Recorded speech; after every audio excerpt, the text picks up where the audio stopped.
Ayman Islamic Center. Run towards way of Allah.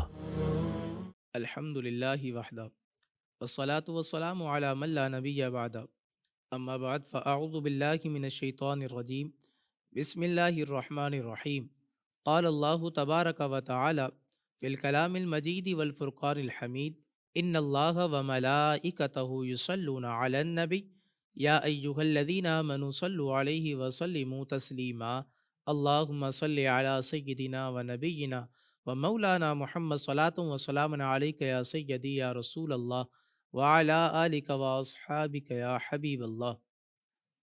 الحمدللہ، ایک بار پھر راہ شریعت کچھی میمن اسلامک سینٹر کے ساتھ اس پروگرام کے تحت آپ کے سامنے ایک بار پھر حاضر ہیں، اور ہر پروگرام کی طرح، ہر نشست کی طرح آج بھی ہمارے سامنے کچھ سوالات اور جوابات موجود ہیں۔ تو آئیں ہم سوالات اور اس کے جوابات کی طرف بڑھتے ہیں۔ سب سے پہلا سوال جو موجود ہے وہ یہ ہے کہ حضرت اس حوالے سے رہنمائی فرمائیں کہ زکوٰۃ کسے کہتے ہیں، زکوٰۃ کس چیز کا نام ہے؟ تو یاد رکھیں، فقہاء کرام نے اپنی کتابوں کے اندر اس بات کو لکھا کہ زکوٰۃ شریعت کی جانب سے مقرر کردہ اس مال کو کہتے ہیں کہ جس سے اپنا نفع ہر طرح سے ختم کرنے کے بعد رضائے الہی کے لیے کسی ایسے مسلمان فقیر کی ملکیت میں دے دیا جائے کہ جو نہ تو خود ہاشمی ہو اور نہ ہی ہاشمی کا آزاد کردہ غلام، تو اس کو زکوٰۃ کہتے ہیں۔ اب ایک اور سوال موجود ہے، پوچھا یہ گیا کہ زکوٰۃ فرض کب ہوئی؟ فقہاء کرام ارشاد فرماتے ہیں کہ زکوٰۃ 2 ہجری میں روزوں سے قبل، یعنی جب روزے فرض کیے گئے اس سے قبل جو گئے، اللہ تبارک و تعالیٰ نے زکوٰۃ کو اپنے بندوں پر فرض کیا۔ اسی کے ساتھ ایک اور سوال یہ کیا گیا کہ زکوٰۃ جو صاحب نصاب پر جو ہے یہ فرض ہوا کرتی ہے، اب جو شخص اس کی فرضیت کا انکار کرے تو شریعت مطہرہ اس پر کیا حکم لگاتی ہے، اس کا انکار کرنا کیسا؟ تو یاد رکھیں، شریعت مطہرہ نے اس بات کو بالکل واضح انداز میں بیان کیا ہے کہ زکوٰۃ کی فرضیت کا انکار کرنے والا کافر ہے۔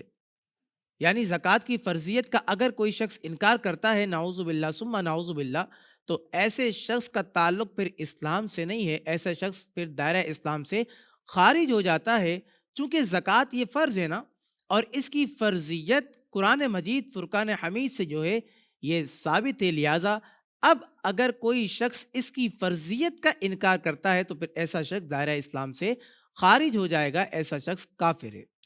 اسی کے ساتھ ایک اور سوال یہ کیا گیا ہے کہ حضرت اس حوالے سے رہنمائی کریں کہ آخر زکوٰۃ کو زکوٰۃ کیوں کہتے ہیں، اس کی وجہ کیا ہے؟ تو دیکھیں، زکوٰۃ کو زکوٰۃ کہنے کی وجہ علماء کرام نے بیان کرتے ہوئے یہ ارشاد فرمایا کہ اگر ہم زکوٰۃ کے لغوی معنی پر غور کریں تو یہ جواب بآسانی سہل انداز میں ہمارے سامنے جو ہے کھل کر واضح ہو جاتا ہے۔ زکوٰۃ کے لغوی معنی کیا ہیں؟ فرماتے زکوٰۃ کے لغوی معنی جو ہیں وہ طہارت کے ہیں، افزائش کے ہیں، چونکہ زکوٰۃ بقیہ مال کے لیے معنوی طور پر طہارت اور افزائش کا سبب بنتی ہے۔ یعنی کہ بقیہ مال جو ہے اللہ کی راہ میں، جو مال زکوٰۃ کے طور پر تھا وہ پیش کر دیا، وہ اللہ کی راہ میں جو کہ غریب کو دے دیا، مستحق زکوٰۃ کو دے دیا۔ اب جو بقیہ مال ہے تو وہ مال پاک ہو جاتا ہے، وہ مال جو ہے پاک ہونے کے ساتھ ساتھ افزائش بھی ہوتی ہے، اسی لیے تو زکوٰۃ کو زکوٰۃ ہی کہا جاتا ہے، اور یہی وجہ علماء کرام نے اپنی کتابوں کے اندر لکھی۔ ایک اور سوال یہ موجود ہے کہ زکوٰۃ سے بچنے کے لیے اپنا مال کسی اور کو دے دینا کیا یہ درست ہے یا نہیں، ایسا کرنا کیسا؟ تو یاد رکھیں، زکوٰۃ سے بچنے کے لیے اپنا مال کسی اور کو دے دینا کہ زکوٰۃ پھر مجھ پر لازم نہ ہو، ایسا کرنا جو ہے یہ ناجائز ہے، گناہ ہے اور جہنم میں لے جانے والا کام ہے۔ اور یہ زکوٰۃ سے بچنے کے لیے اپنا مال جو کسی اور کو دے دیا جاتا ہے، یہ ایک ہیلا کیا گیا ہے، اور ایسا ہیلا کرنا بھی یہ گناہ ہے۔ یاد رکھیں، زکوٰۃ اللہ تبارک و تعالیٰ کی طرف سے مقرر کردہ فرض ہے، یہ فرض ہے۔ تو جب یہ فرض ہے تو مسلمان کو کیا چاہیے؟ مسلمان کو چاہیے تو یہ کہ وہ اللہ تبارک و تعالیٰ کے مقرر کردہ تمام فرائض کی پابندی کرے۔ مسلمان جو ہوتا ہے نا، وہ اپنے رب سے بھاگنے والا نہیں ہوتا، اپنے رب کے احکامات سے منہ موڑنے والا نہیں ہوتا۔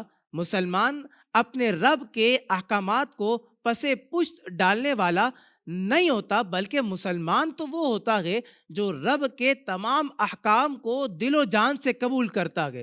رب کے تمام احکام کو قبول کر لینے کے بعد پھر اس پر عمل پیرا ہونے کی کوشش کرتا ہے۔ تو انسان کو یہ سوچنا چاہیے، انسان کو اللہ تعالیٰ نے عقل دی ہے، اللہ تعالیٰ نے اشرف المخلوقات بنا کر کے بھیجا ہے، تو جب اس کے مال پر اللہ تبارک و تعالیٰ نے زکوٰۃ کو لازم فرمایا ہے، تو انسان کو سوچنا تو یہ چاہیے کہ جس رب نے میرے مال پر زکوٰۃ کو لازم کیا ہے، تو مال بھی تو اسی رب نے مجھے دیا ہے۔ تو مال اگر رب مجھے نہ دیتا تو زکوٰۃ بھی لازم نہ ہوتی۔ تو مال بھی رب تعالیٰ نے جو ہے یہ عطا فرمایا ہے، اور مال نصاب تک پہنچ رہا ہے، تو زکوٰۃ کی ادائیگی جو ہے یہ رب تعالیٰ نے لازم کی ہے۔ تو انسان کو یہ سوچنا چاہیے کہ رب تعالیٰ نے اگر میرے مال پر زکوٰۃ کی ادائیگی کو لازم کیا گیا، تو اگر میں اس کی بارگاہ میں، اس کی راہ میں اس مال کو خرچ کر دوں، تو رب العالمین جل وعلا میرے اس عمل سے خوش ہو جائے گا اور میرے مال میں مزید اضافہ فرما دے گا۔ اور جو زکوٰۃ کی ادائیگی کرتا ہے نا، تو اللہ تبارک و تعالیٰ اس سے خوش ہوا کرتا ہے، اللہ تبارک و تعالیٰ اس سے راضی ہوا کرتا ہے۔ مال رب تعالیٰ نے جو دیا ہے، اس مال کو رب کی راہ میں اگر میں پیش کروں تو رب تعالیٰ میرے مال میں برکتیں عطا فرمائے گا۔ تو لہٰذا انسان کو چاہیے، مسلمان کو چاہیے کہ وہ خوش دلی سے جو کہ زکوٰۃ کی ادائیگی کرے، اور آئندہ اس طرح کی سوچ جو کہ زکوٰۃ سے بچنے کے لیے میں اپنا مال کسی اور کو دے دیتا ہوں، تو آئندہ جو کہ ایسی سوچ کو اپنے ذہن میں نہ لائے اور نہ ہی ایسا ہیلا کرے۔ تو بچنا چاہیے اور اپنے ذہن کو ان حرام کاموں کی طرف مائل ہونے سے جو کہ یہ بچانا چاہیے۔ اسی میں ہی عافیت ہے، اور جب بندہ خوش دلی کے ساتھ اللہ کی بارگاہ میں مال کو پیش کرتا ہے تو پھر اللہ تبارک و تعالیٰ اس سے راضی ہو جایا کرتا ہے۔ ایک اور سوال یہاں پر موجود ہے کہ کاروبار میں انویسٹ کیے ہوئے پیسوں پر زکوٰۃ ہوتی ہے یا نہیں؟ تو یاد رکھیں کہ کاروبار میں انویسٹ کی ہوئی رقم پر جو ہے یہ زکوٰۃ لازم ہوتی ہے۔ طریقہ کار کیا ہے؟ طریقہ کار یہ ہے کہ کاروبار کی رقم خود یا پھر دیگر اموال زکوٰۃ سے مل کر اگر نصاب کو پہنچ جائے تو سال کے مکمل ہونے پر اصل رقم اور نفع دونوں کے مجموعے پر جو ہے پھر زکوٰۃ جو ہے یہ لازم ہوا کرتی ہے۔ تو کاروبار میں اگر انویسٹ کی ہوئی رقم ہے تو اس پر بھی جو ہے زکوٰۃ لازم ہو جاتی ہے، اور طریقہ بالکل آپ کے سامنے پیش کر دیا۔ اسی کے ساتھ ایک اور سوال موجود ہے کہ اگر کسی شخص کے پاس 2010 میں نصاب کے برابر سونا موجود تھا، لیکن اس نے زکوٰۃ کی ادائیگی نہ کی، بعد میں اس سونے کو بیچ دیا، اب وہ اس سال کی زکوٰۃ ادا کرنا چاہتا ہے، تو سونے کی قیمت آج کے حساب سے لگائے گا یا 2010 کے حساب سے کہ جب زکوٰۃ لازم ہوئی تھی اس حساب سے لگائے گا؟ تو یاد رکھیں، جس سال زکوٰۃ لازم ہوئی تھی اسی سال کے حساب سے ریٹ لگانا ہوگا۔ اسی طرح مختلف فتاویٰ کے اندر فقہاء کرام نے، علماء کرام نے، مفتیان کرام نے ارشاد فرمایا ہے کہ جس کے پاس کئی سالوں سے مال زکوٰۃ موجود ہے، اور اس نے زکوٰۃ ادا نہ کی تو اس پر سال گزشتہ کی زکوٰۃ کو نکالنا یہ لازم ہے۔ زکوٰۃ نکالنے میں گزشتہ سالوں کے ریٹ کا اعتبار کیا جائے گا، یعنی کہ ہر قمری سال کے مکمل ہونے پر مقدار نصاب اور کل مال کی تعیین کر کے ہر سال کی جتنی زکوٰۃ بنتی ہے اس کو ادا کیا جائے گا۔ تو اس طرف جو ہے توجہ کرنی چاہیے۔ ایک اور سوال یہ سامنے موجود ہے جس میں پوچھا یہ گیا ہے کہ زکوٰۃ کس پر فرض ہے؟ زکوٰۃ دینا ہر اس عاقل، بالغ اور آزاد مسلمان پر فرض ہے کہ جن میں چند شرائط پائی جائیں۔ وہ چند شرائط کون سی ہیں؟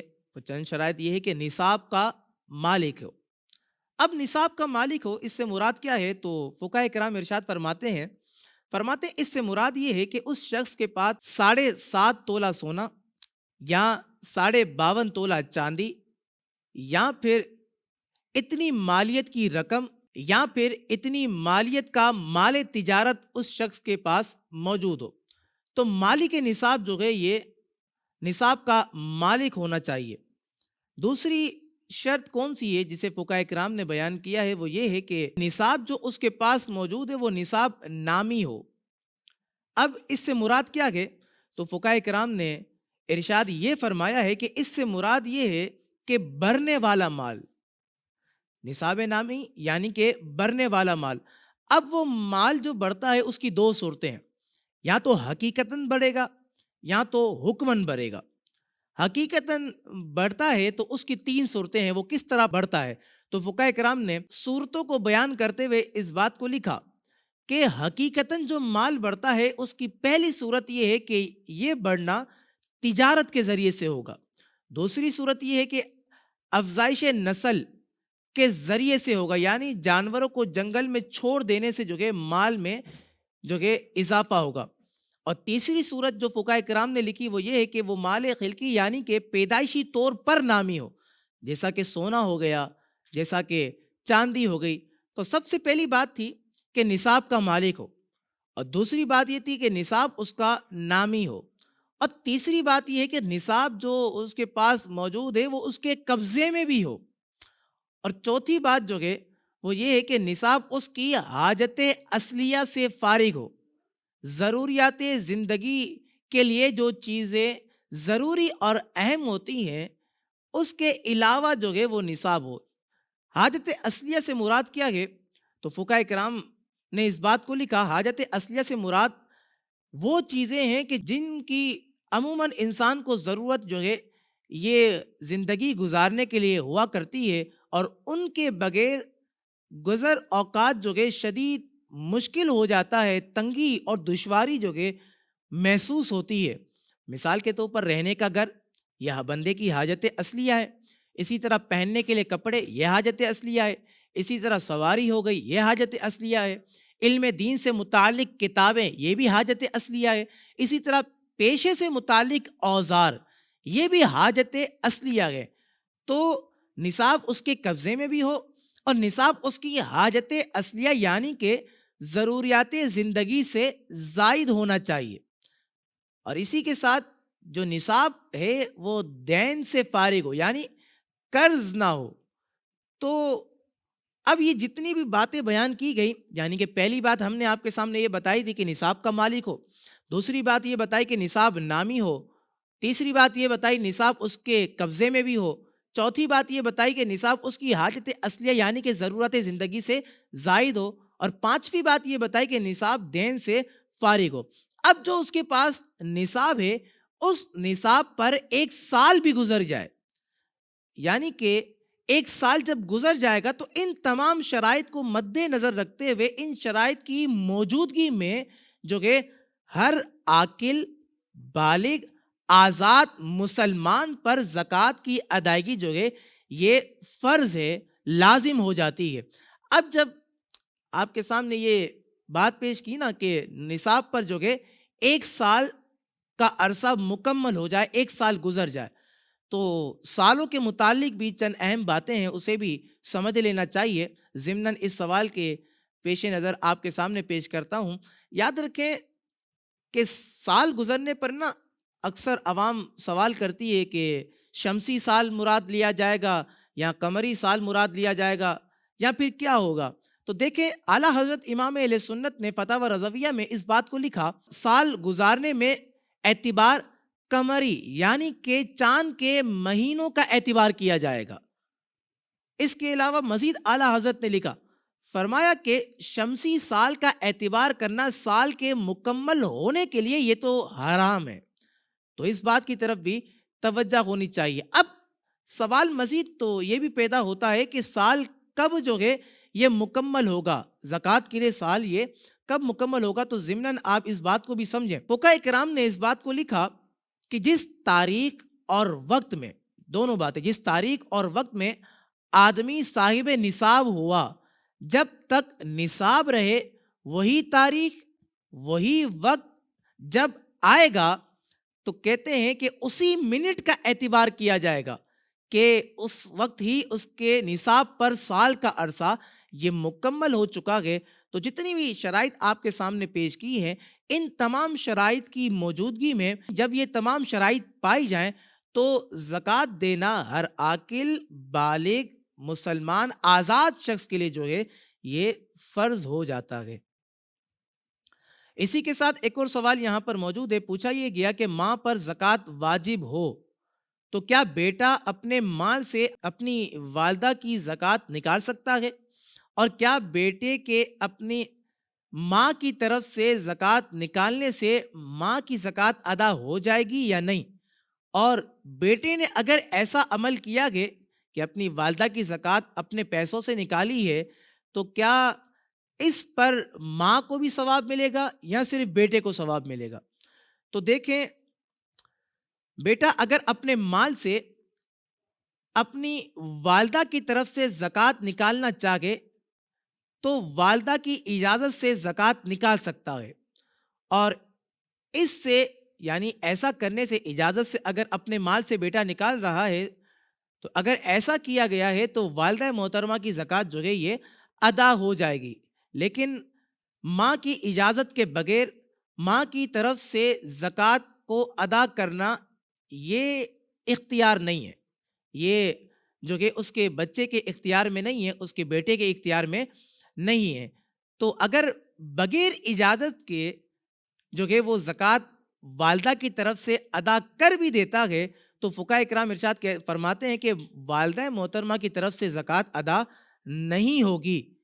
اسی طرح جب ماں کی اجازت سے بیٹا اپنے مال سے اپنے ماں کی جو ہے زکوٰۃ ادا کر دیتا ہے تو ظاہر ہے واجب زکوٰۃ کی ادائیگی ہے، یعنی زکوٰۃ جو واجب تھی اس کی ادائیگی ہے، تو زکوٰۃ جو واجب ہے اس کی ادائیگی کرنے پر جو کہ ثواب ملا کرتا ہے، تو ثواب تو ماں ہی کو حاصل ہوگا۔ ایک ثواب بیٹے کو یہ ملے گا کہ اس نے اپنی والدہ محترمہ کے ساتھ اچھا سلوک کیا ہے، اور دوسرا ثواب یہ عطا ہوگا کہ زکوٰۃ کی ادائیگی میں بیٹے نے اپنی والدہ محترمہ کی معاونت کی ہے، مدد کی ہے، تو یہ بیٹے کو ثواب عطا کیا جائے گا۔ سیدی اعلیٰ حضرت امام اہل سنت حضرت علامہ مولانا امام الشاہ احمد رضا خان فاضل بریلی رحمۃ اللہ تعالیٰ علیہ فتاوی رضویہ میں ارشاد فرماتے ہیں کہ دوسرے کی طرف سے کوئی فرض اور واجب مالی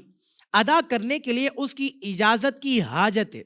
اگر بالغ اولاد کی طرف سے صدقہ فطر یا اس کی زکوٰۃ ماں باپ نے اپنے مال سے ادا کر دی یا ماں باپ کی طرف سے اولاد نے ادا کر دی تو جو ہے اجازت جو ہے یہ ضروری ہے۔ اگر اجازت ہے تو پھر یہ تمام امور ترتیب پا جائیں گے، اور اگر اجازت نہیں ہے تو پھر کہتے ہیں زکوٰۃ بھی ادا نہیں ہوگی، صدقہ فطر بھی ادا نہیں ہوگا۔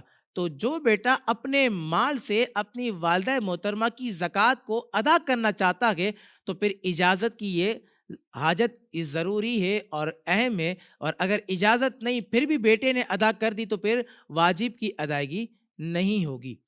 اسی طرح ایک اور سوال موجود ہے، اگر بچی نابالغ ہو اور والدین اس کی شادی کے لیے پیسے جمع کر رہے ہوں اور وہ پیسے نصاب کو پہنچ جائیں تو کیا ان پیسوں پر زکوٰۃ واجب ہوگی؟ تو دیکھیں، بچی کی شادی کے لیے جمع شدہ رقم جب خود یا دوسرے اموال زکوٰۃ سے مل کر نصاب کو پہنچ جائے اور اس مال پر، اس پیسوں پر سال بھی گزر جائے، تو زکوٰۃ واجب ہونے کی دیگر شرائط پائی جانے کی صورت میں والدین کہ جس کی ملکیت میں وہ رقم ہے، چاہے والد کی ملکیت میں ہو چاہے والدہ کی ملکیت میں ہو، تو جس کی ملکیت میں وہ رقم ہوگی اس پر زکوٰۃ واجب ہو جائے گی۔ وجہ کیا ہے؟ وجہ یہ ہے کہ بچی کی شادی کے لیے جمع شدہ رقم جو ہے یہ حاجت اصلیہ میں شمار نہیں کی جاتی۔ اگر تو حاجت اصلیہ میں شمار ہو تو پھر اس پر غور کیا جائے، لیکن فقہاء کرام نے اس بات کو لکھ دیا ہے کہ بچی کی شادی کے لیے جمع شدہ رقم جو ہے یہ حاجت اصلیہ میں شمار نہیں ہوتی، بلکہ حاجت اصلیہ سے زائد ہے۔ اور حاجت اصلیہ سے زائد جو رقم ہوتی ہے، جب خود یا دیگر اموال زکوٰۃ سے مل کر نصاب کو پہنچ جائے اور دیگر شرائط بھی زکوٰۃ کی پائی جائے، تو اس رقم پر زکوٰۃ یہ واجب ہو جاتی ہے۔ اسی کے ساتھ ایک اور سوال یہ کیا گیا کہ اموال زکوٰۃ کون کون سے ہیں؟ تو یاد رکھیں زکوٰۃ 3 قسم کے مالوں پر ہوتی ہے۔ 3 قسم کے مال موجود ہیں تو پھر زکوٰۃ ہے۔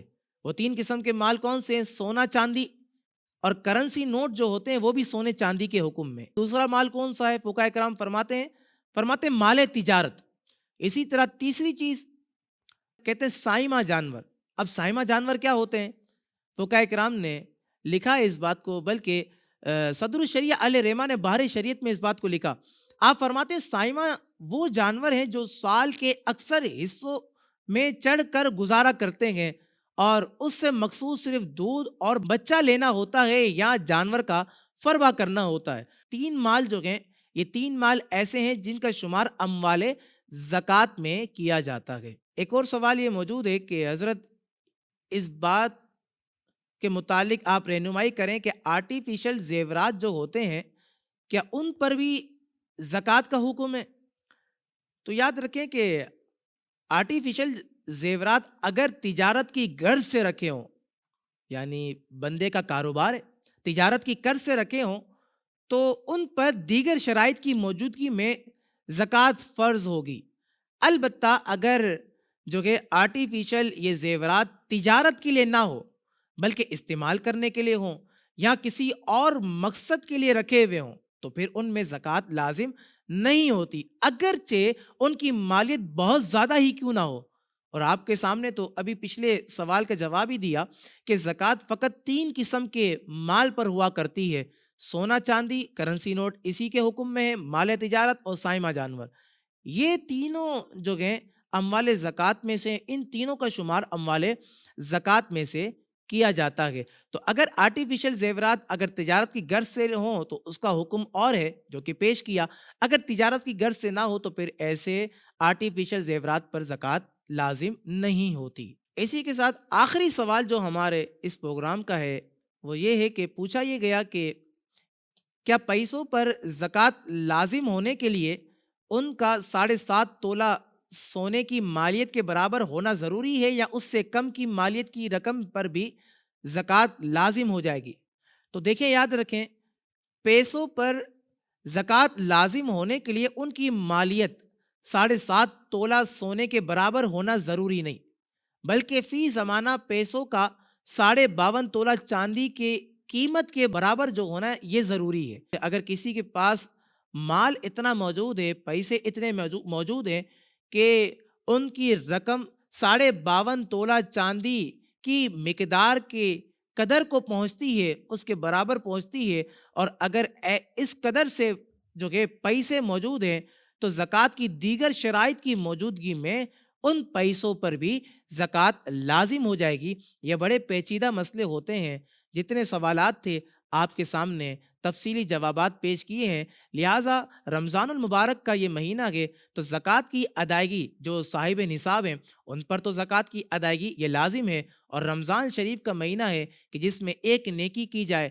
تو پھر اللہ تبارک و تعالیٰ اس کا ثواب دگنا عطا فرمایا کرتا ہے۔ تو آپ اپنے مال کو اکٹھا کریں اور پھر اس میں آپ جو ہے حساب کریں کہ زکوٰۃ آخر کتنا بنتا ہے۔ اگر آپ اس میں ماہر نہیں ہیں یا پھر آپ کو اس متعلق سمجھ بوجھ نہیں ہے، تو صحیح العقیدہ سنی حنفی کے پیروکار جو ہے عالم دین موجود ہیں، آپ ان سے رجوع کریں، آپ ان سے رابطہ کریں اور سارے اپنے مال کی کنڈیشن جو ہے آپ ان کے سامنے پیش کریں، تو انشاءاللہ تبارک و تعالی جتنے بھی صحیح العقیدہ سنی عالم دین مفتیان کرام ہیں، وہ آپ کو شریعت کی روشنی میں جو کہ آپ کے مال پر کتنی زکوٰۃ یہ لازم ہے، اس کا جواب آپ کو ضرور جو کہ یہ پیش کریں گے۔ دارالافتاء سے آپ جو ہے لازمی رجوع کریں، اور آپ پر جو ہے زکوٰۃ لازم اگر ہے تو اس کی آپ ادائیگی کریں، کیونکہ زکوٰۃ یہ ایک میل ہے، اگر جو کہ یہ اللہ کی راہ میں اگر اس کو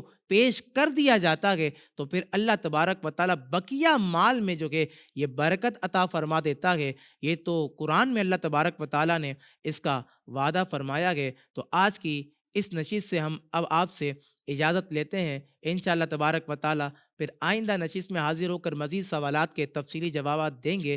رمضان المبارک کی پرنور ساعتیں ہیں، خوب عبادت کیجئے، اللہ تبارک و تعالیٰ کو راضی کرنے والے کام سر انجام دیجئے، تراویح پڑھیے، روزہ رکھیے، اور سحر و افطار میں آپ دعا مانگیے، ہمیں بھی جو ہے اپنی خاص دعاؤں میں یاد رکھیے گا۔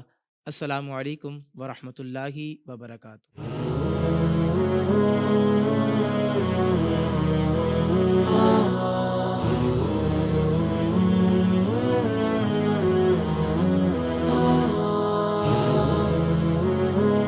Kachi Memon Islamic Center. Run towards way of Allah.